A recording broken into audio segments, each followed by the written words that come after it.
The latest method is clearly the best. This phenomenon is called recency bias, and it's a logical fallacy.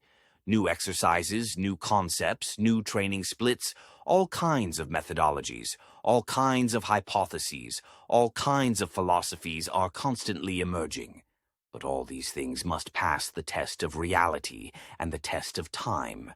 Many of them are just mechanisms, hypotheses proposed to be tested in as wide a context as possible, on as many people as possible, over as long a period as possible.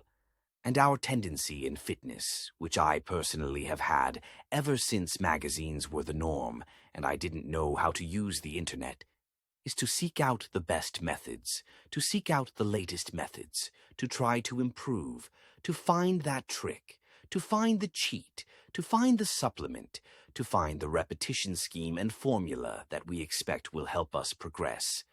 We all have this tendency. That's why you're watching this material now, believing you'll get something out of it that will help you.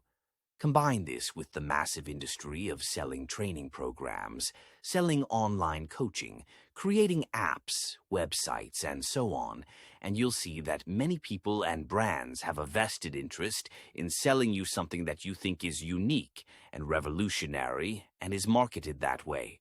So just because it's the latest to appear doesn't mean it's the best. On the contrary, I might say, I've seen very intelligent people tying their hands with tape for stability, chaining themselves to machines so they don't move an inch, and most of the time trying to solve a non-existent problem in a unique way that only they know, just to sell it to you, to make you believe. I can't believe it. I would never have thought of that. What have I been doing all these years?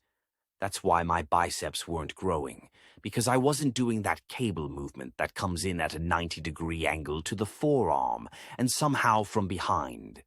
I'm here to tell you that if there are indeed some advantages to some new methods,